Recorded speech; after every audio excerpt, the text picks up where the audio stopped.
Hello friends, you are welcome in Million Concepts of English। किसी भी query के लिए आप इस नंबर पर 9411881488 पर कांटेक्ट कर सकते हैं। आज हम जो पढ़ेंगे वो है सिंथेसिस ऑफ सेंटेंस। बहुत अच्छी तरह समझेंगे। और लोग कहते हैं कि सिंथेसिस ऑफ सेंटेंस कठिन होता है, लेकिन मुझे नहीं लगता कि ये टॉपिक कठिन है। हमको आना चाहिए कि आखिर ये होता क्या है। क्योंकि synthesis of sentence to combine two or more simple sentences into one simple compound or complex sentence. कहने का अर्थ यह है दो या दो से अधिक जो सिंपल सेंटेंसेस हैं उनको जोड़ करके एक सिंपल सेंटेंस बनाया जाएगा, या एक कंपाउंड सेंटेंस बनाया जाएगा, या एक कॉम्प्लेक्स सेंटेंस बनाया जाएगा। तो कहने का अर्थ यह है आपके सेंटेंस के जो प्रकार हो गए वो तीन हो गए: सिंपल सेंटेंस, कंपाउंड सेंटेंस और कॉम्प्लेक्स सेंटेंस। तो पहली बात जो निकल कर आती है वो यही है कि सिंपल सेंटेंस क्या है। किस सेंटेंस को हम सिंपल बोलेंगे, किसको कंपाउंड बोलेंगे और किसको कॉम्प्लेक्स बोलेंगे। अगर आप लोग किसी से भी प्रश्न पूछें व्हाट इज सिंपल सेंटेंस, तो उसका सीधा साधा जवाब रहता है सादा वाक्य। अब सादा वाक्य ना तो मुझे समझ में ना आया और ना आपको समझ में आया। किस वाक्य को हम सादा कहेंगे? कंपाउंड सेंटेंस किसे कहेंगे और किसे कहेंगे कॉम्प्लेक्स सेंटेंस। अगर हमको ये जो टर्मिनोलॉजी है ये हमको अगर आ जाती है तो हम बेहतर तरीके से इस सिंथेसिस टॉपिक को समझ जाएंगे। तो बात आती है कि सिंपल सेंटेंस क्या है।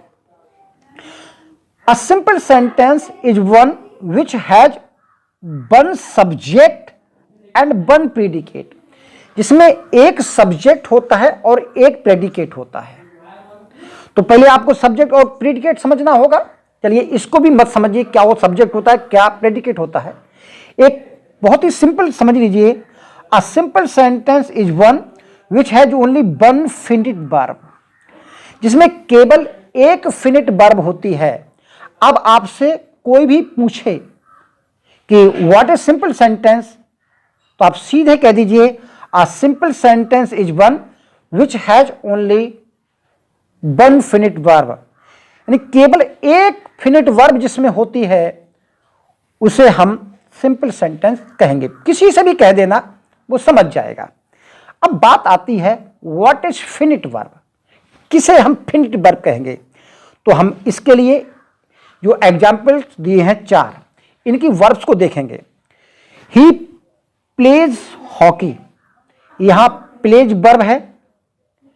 दे प्ले हॉकी, इसमें प्ले वर्ब है।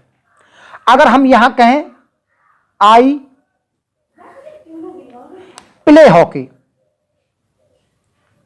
तो यहां पर आई के साथ प्ले, ही के साथ प्लेज आया है। तो कहने का अर्थ यह है कर्ता के नंबर, कर्ता के पर्सन और जेंडर के अनुसार जो भी वर्ब लगती है उसे हम फिनिट वर्ब कहते हैं। और साधारण भाषा में समझिए, कर्ता के अनुसार जो क्रिया लगती है उसे हम फिनिट वर्ब कहते हैं।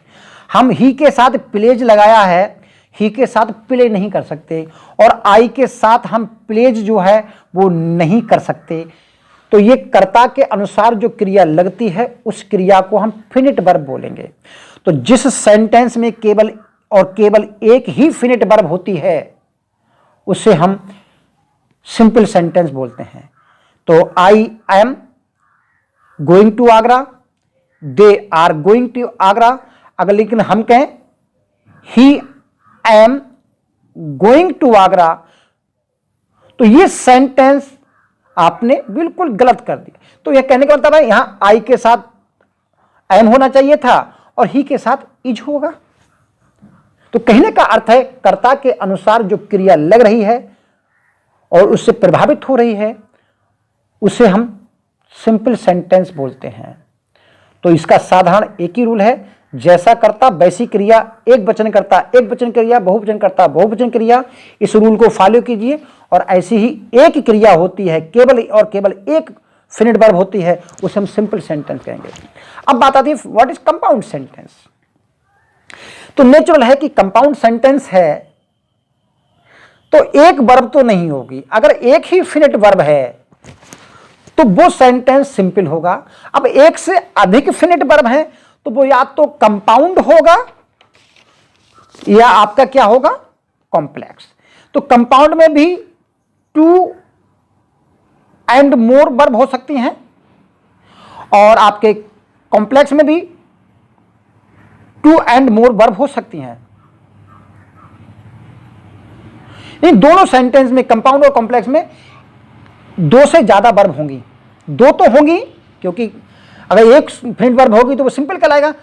अब बात आती है कि फिर दोनों में ही दो से अधिक वर्ब होंगी तो किसको हम कंपाउंड कहेंगे और किसको हम कॉम्प्लेक्स कहेंगे। तो बहुत प्यार से कंपाउंड समझिए। A compound sentence has one main clause. एक तो मेन क्लॉज होता है जिसको हम प्रिंसिपल क्लॉज भी कहते हैं। मेन क्लॉज बोले या प्रिंसिपल क्लॉज बोले एक ही बात है। एंड वन और मोर कोऑर्डिनेट क्लॉज। एक या एक से अधिक कोऑर्डिनेट क्लॉज होता है जिसका अर्थ होता है समान पदीय। जैसे he went to Agra, he saw the Taj. वह आगरा गया और उसने ताज देखा। तो ये यहां से लेकर के यहां तक आपका एक ही सेंटेंस है और इसमें वेंट वर्ब है और दूसरे में सॉ वर्ब है। तो कहने का अर्थ है इस सेंटेंस में दो वर्ब हैं तो ये सेंटेंस आपका सिंपल तो नहीं है। अब ये कंपाउंड है कॉम्प्लेक्स, ये इस बात पे तय करेगा कि एक इसमें प्रिंसिपल क्लॉज होगा, दूसरा कोऑर्डिनेट क्लॉज, यानी कि उसी के समान महत्व रखने वाला। समान पदीय का अर्थ होता है या कोऑर्डिनेट का अर्थ होता है उसी के बराबर, यानी कि प्रिंसिपल क्लॉज के बराबर वैल्यू रखने वाला, यानी इक्वल वैल्यू रखने वाले को हम कोऑर्डिनेट क्लॉज कहते हैं। समझ लीजिए इस सेंटेंस को। अब हम इस सेंटेंस को तोड़ लेते हैं जरा। यहां देखिए, ये सेंटेंस दो सेंटेंस के जोड़ के बनाया गया था, ये वाला।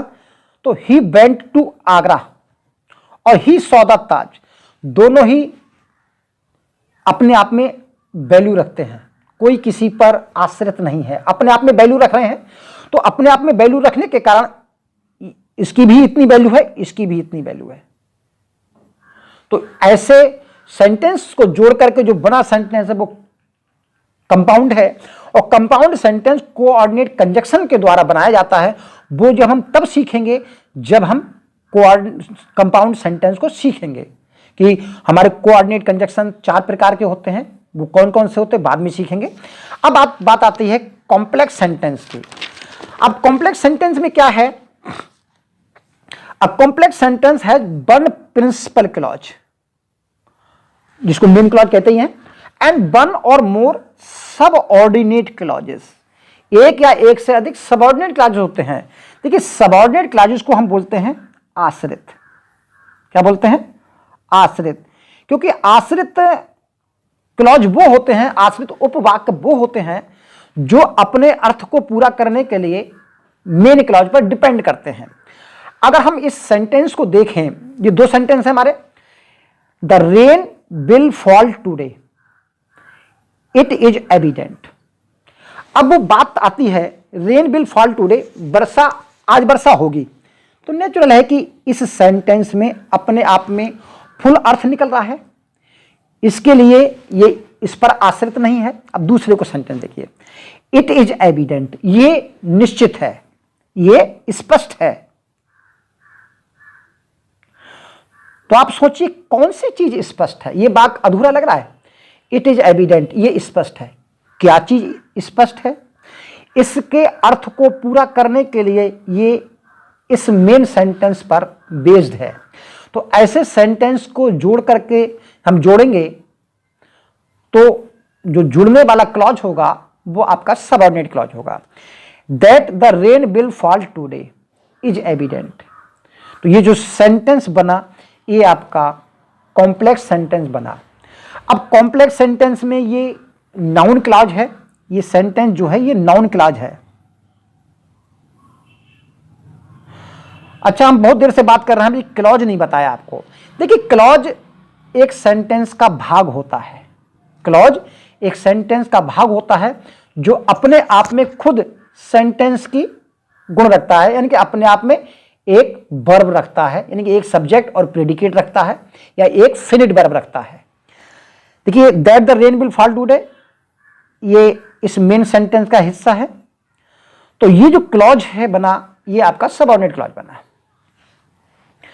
तो कॉम्प्लेक्स सेंटेंस 3 प्रकार के क्लॉज से बनाए जाते हैं, नाउन क्लॉज से, एडजेक्टिव क्लॉज से और एडवर्ब क्लॉज से। तो इनके द्वारा बनाए जाते हैं, ये तीनों ही सबऑर्डिनेट क्लॉजेस होते हैं।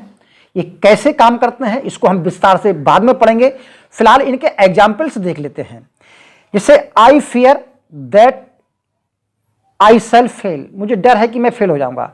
तो ये जो पूरा सेंटेंस है जिसको हम अंडरलाइन किया हुआ है या सर्कल किया हुआ है, ये सेंटेंस इस फियर वर्ब का ऑब्जेक्ट है। क्या है? इस फियर वर्ब का ऑब्जेक्ट है। इसके कारण ये सेंटेंस जो है वो नाउन क्लॉज है। ये क्लॉज कौन सा है? Noun clause. और ये नाउन क्लॉज से बनने वाला जो है कॉम्प्लेक्स सेंटेंस है। तो आप समझ लीजिए, रफली बता दे रहा हूं, नाउन क्लॉज वो होता है जो नाउन का कार्य करता है। अब नाउन का कार्य करने का मतलब है या तो नाउन की तरह सब्जेक्ट की जगह काम करेगा, या तो नाउन की जगह ऑब्जेक्ट की जगह काम करेगा, या कॉम्प्लीमेंट के रूप में काम करेगा, अपोजिशन के रूप में काम करेगा, इन सबको काम करेगा। तो जो नाउन के काम करता है जो क्लॉज, वो नाउन क्लॉज कहलाएगा। एग्जाम्पल देख लीजिए, where we were to lodge that night, हम उस रात कहां ठहरेंगे, वॉज द प्रॉब्लम।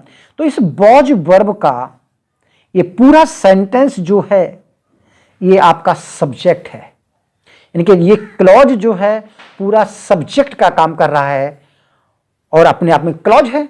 तो ये नाउन क्लॉज हुआ क्योंकि सब्जेक्ट का काम नाउन का होता है। नेक्स्ट सेंटेंस में देखते हैं, the news that he won a prize gave me pleasure. तो द न्यूज के बराबर में इसको रख दिया गया है, इस क्लॉज को, और इसके बराबर वैल्यू रख रहा है। तो इसको हम केस इन अपोजिशन बोलेंगे, और केस इन अपोजिशन होने के नाते ये आपका नाउन क्लॉज का काम कर रहा है, और ये नाउन क्लॉज से बनने वाला कॉम्प्लेक्स सेंटेंस है। अगले हम एडजेक्टिव क्लॉज से बनने वाले सेंटेंस को देखते हैं, the house that I live in, जिसमें मैं रहता हूं। तो ये हाउस की ये क्लॉज जो है पूरी विशेषता बता रहा है और अपने आप में एक वर्ब है, यानी अपने आप में एक सेंटेंस की तरह काम कर रहा है। तो इस क्लॉज को हम एडजेक्टिव क्लॉज बोलेंगे क्योंकि विशेषता बताने का काम कर रहा है और अपने आप में सब्जेक्ट और प्रेडिकेट रख रहा है। तो ऐसे में इस क्लॉज को हम एडजेक्टिव क्लॉज कहते हैं। द डॉग दैट बाइट्स, तो दैट बाइट्स का मतलब अपने आप में एक सेंटेंस भी तो है, डज नॉट बार्क, तो ये एडजेक्टिव काम कर रहा है। तो ये एडजेक्टिव क्लॉज हो गया। अब नेक्स्ट सेंटेंस देखते हैं, ये है आपका एडवर्ब क्लॉज का सेंटेंस। देखिए, आई शैल रिमेन वेयर आई एम। तो आई शैल रिमेन में रहूंगा, रहूंगा कहां? जहां पर मैं हूं। तो ये पूरा क्लॉज जो है इस वर्ब को मॉडिफाइज कर रहा है। तो वर्ब को मॉडिफाइज जो करता है वो एडवर्ब कहलाता है, और यहां पर एडवर्ब का काम एक क्लॉज कर रहा है, तो वो एडवर्ब क्लॉज हुआ। You may sit wherever you like, तो wherever you like, you may sit को मॉडिफाइज कर रहा है। तो ऐसे सेंटेंस को, ऐसे क्लॉज को हम एडवर्ब क्लॉज कहेंगे, और बनने वाले सेंटेंस को complex sentence with adverb clause कहते हैं। अब हम सीखेंगे, देखिए या तो यही रहने दें, नहीं तो इस सेंटेंस समझ लीजिए। अब हम सिंपल सेंटेंस से शुरुआत करेंगे। सेंटेंस कोई बात नहीं, लंबा होने दो, आधे घंटे तक खींचेंगे इसे। तो सिंपल सेंटेंस जब हम बनाएंगे तो नेचुरल है कि सिंपल सेंटेंस दो या दो से अधिक सिंपल सेंटेंस को जोड़ करके एक सिंपल सेंटेंस बनाया जाता है। तो सिंपल सेंटेंस को बनाने के जो तरीके हैं, अलग अलग रूल्स हैं। तो कौन कौन से तरीके हैं जिनके द्वारा सिंपल सेंटेंस बनाया जाता है? तो सबसे पहला है बाय यूजिंग पार्टिसिपल, दूसरा है नॉमिनेटिव एब्सोल्यूट, तीसरा है by using preposition with noun और जीरेंड। चौथा है बाय यूजिंग इन्फिनेटिव, एडवर्ब और adverbial phrase, by using noun और phrase in apposition, by using adjective या बाय यूजिंग कंजक्शन एंड। तो इन सारी तरीकों के द्वारा, इन सारे रूल्स के द्वारा हम सिंपल सेंटेंस बनाते हैं। तो आज हम जो सीखेंगे वो है आपका सिंपल सेंटेंस। देखिए इसको यही रहने दे रहे हैं, इससे अगले करेंगे तो वो करेंगे हम कि सिंपल सेंटेंस को हम पार्टिसिपल द्वारा किससे बनाएंगे। पहला जो टॉपिक है वो है बाय यूजिंग पार्टिसिपल। तो इसके द्वारा सीखेंगे और तुरंत सीखते हैं, इसको यही रोक देना है। इसके बाद जो जस्ट वीडियो बनाएंगे अभी उसमें इसको सीखेंगे, क्योंकि बाय यूजिंग पार्टिसिपल के द्वारा सीखेंगे तो लंबा पड़ेगा थोड़ा सा, तो इसलिए हम नहीं सोच रहे बहुत ज़्यादा लंबा पड़े इसको, इसलिए यहीं पर इसके तुरंत कंटिन्यू करेंगे। तो उसके लिए तैयार रहें। Thank you, all the best.